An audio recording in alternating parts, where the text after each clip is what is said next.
Hi everyone, I'm Rita Peterson with Everything Homemade, and we are going to make one of my favorite drinks, hot chocolate. So what I'm going to do is, because we are such a large family, I'm going to make an 8-cup pot of hot chocolate, but then I'm going to make it's about a 1 cup, it's my mug, so I think it's actually about 1.5. But I'll show you how to downsize, and let's say you just want to make a cup yourself. Then I will show you. So I'm going to be making 2 pots of hot chocolate, 1 large and 1 more a self portion.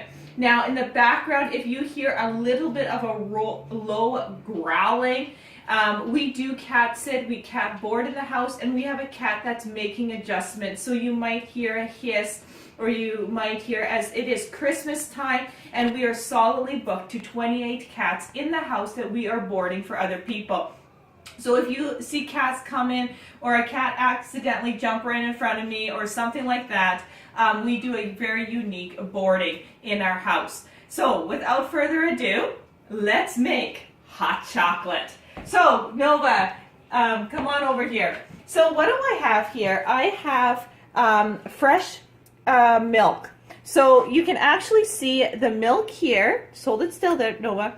And you can see the cream is right here. Okay, so I'm going to be using full milk. So what I'm going to do is, before I pour my milk, I'm actually just going to stir the cream in.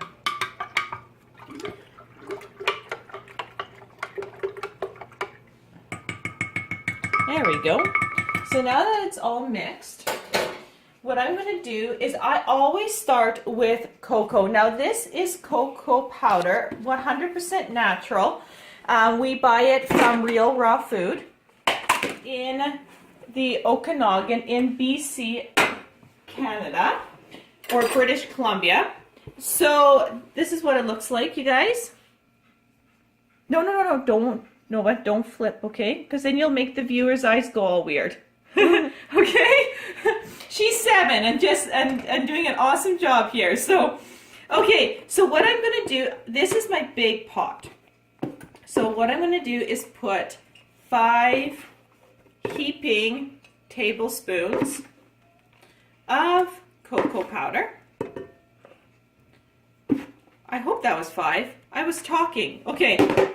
If you guys were counting and I put in 6, I guess it's your secret and I will never know. Besides, it'll be just a little more chocolatey. Supposed to put in 5, but that's what happens, I guess, you guys, when you're talking. Nova, were you counting? No. Okay. Well, I hope I put in 5. Okay, so put in 5, take a whisk, and I like to just kind of break my clumps up just a little bit. You can even do this with your tablespoon. Just break the clumps a bit.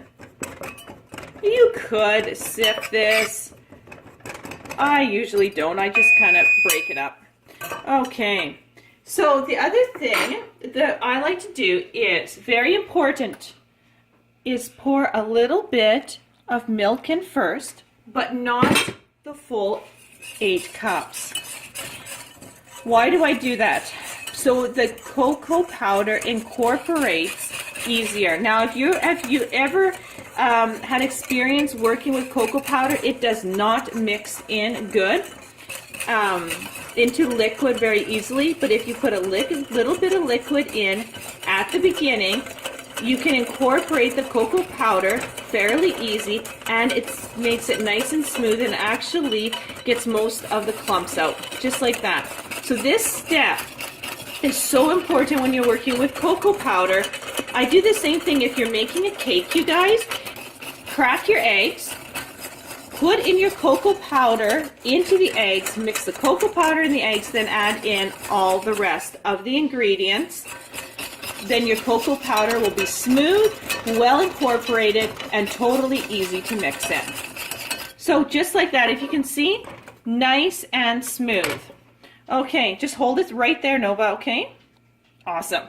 So the next thing I want to do is pour the rest of my milk in. Now, like I said, this is 8 cups of milk, because I have a family of 7, And some mugs are bigger than other mugs, so I go to about 8 cups. That way everybody can get their mug totally full. Okay, so as you can see, take a look at that. It is totally incorporated really easily. Turn on the hot plate. Okay? Now I'm going to turn it on to 6, which is a fairly high heat. Remember, you're dealing with milk. Milk burns easily, so you have to continuously stir. I'm not too worried about right now because my hot plate was cold. It'll take a few minutes to heat up. Okay? So the next thing that I want to do is sweeten this. Now you can use honey, you can use coconut sugar, you can use cane sugar, whatever your heart's desire. I'm going to use honey because I use a lot of honey. I use a lot of coconut sugar. Those are my 2 go-to sweeteners. So in all honesty, how sweet you want it is everybody's a little bit different. I'm going to be putting in a heaping, when I say tablespoon, of honey. And you guys might want it sweeter than that. Just taste test. This is totally where every individual is going to be a bit different. So I like to put the honey in. So right now, the hot plate is going to heat up. It's going to melt the honey, start heating the substance. So I'm not too worried about stirring right now because right now I just got a whole bunch of clumps of honey. The other thing is, the other ingredient is vanilla extract or rum. Depends on what you want. You can use something like this, or you can actually use a store-bought vanilla extract. This was given to me from Mexico, from a cat client who went to Mexico and brought me back some vanilla extract. It is good, but I'm actually going to choose rum in this case because I love the flavor that the spiced rum and the vanilla gives to the hot chocolate. So I'm going to put about a tablespoon in here. Did it make a funny noise? Yep. And honestly, it just rounds the hot chocolate right out. Oh, does it taste good.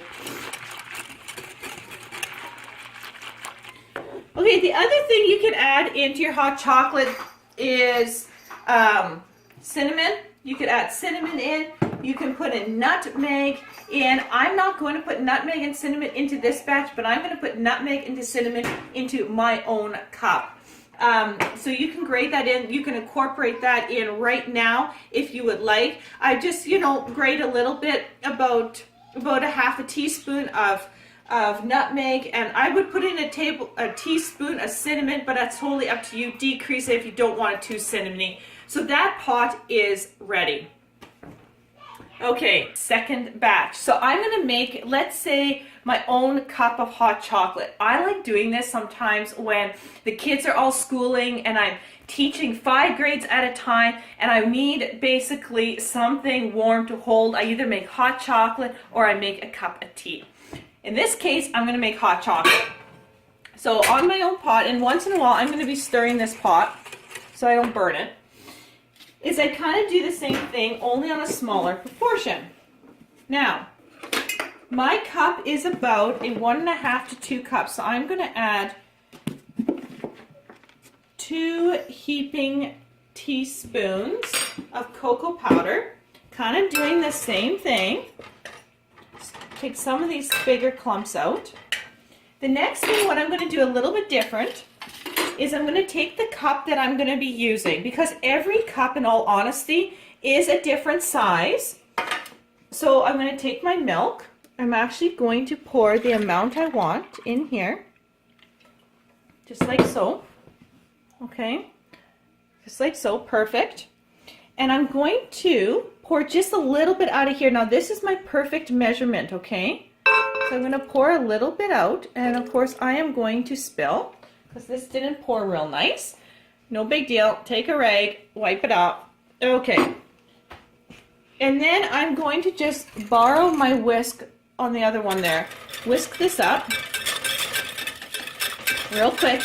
And at the same time I'm whisking here for the moment, I'm just going to turn my hot plate on again to the same amount of temperature, 6 on mine, which is a high medium heat.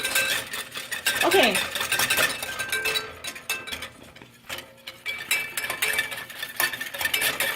This Beautiful. is a treat. It is a treat, isn't it? Okay, I'm back to stirring this here. And I think I'm going to grab another whisk out of the drawer. Okay, so there we have it. Okay, and I'm going to add in a little bit of rum. Just a little bit on this one. Because it's only one portion size. Honey? And then I'm going to add the rest of my milk. Honey, not yet. Okay, I'm going to add the rest in. Perfect. So now I know for sure that this amount is all going to fit into my cup.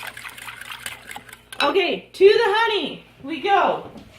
Grab a little bit of honey. Now, I don't like my hot chocolate very sweet, so I'm only going to add in a very little bit. Now, I don't have a sweet tooth, so you guys, if you think this is crazy that I'm only adding that amount of honey, then add some more, but that's just how I like it. Okay, so as that melts, I'm going to add a little bit of cinnamon. Of course. Because I am a cinnamon-aholic. And then I'm going to add in some fresh nutmeg.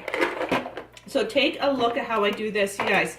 I love buying nutmeg whole. Okay? There is nothing like fresh, grated spice. Wait, back up a little bit so they can see this, Nova.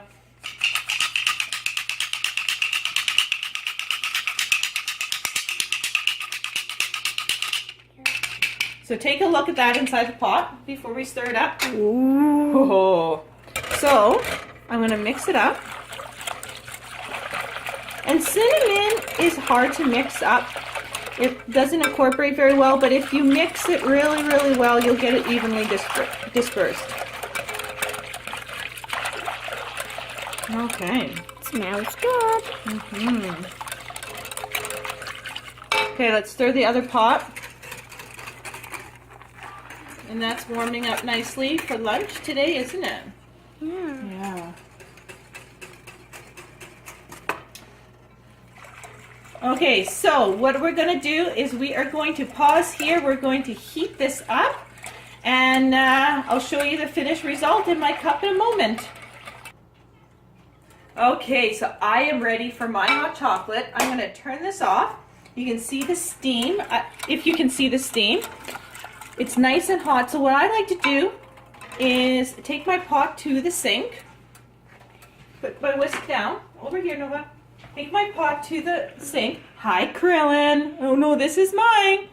And I pour my hot chocolate in. And Krillin's, okay? Because I know it's perfect. And just in case if I spill. And there you go. I dripped a little bit. Let me just clean that up. So there you guys have it. Perfect hot chocolate. It's fall. Oh, I love nutmeg. I love cinnamon. I love hot chocolate. And this has got to be the best drink ever on a nice cold day. It is, you know what, you guys? It is minus 37 degrees Celsius outside right now, which I believe would be about minus 34.6 degrees Fahrenheit. It is cold outside today. So, a little hot chocolate for lunch, and mine just a little bit before lunch is so good, and the kids will really, really love it. Thanks so much for watching. I'll see you on the next video.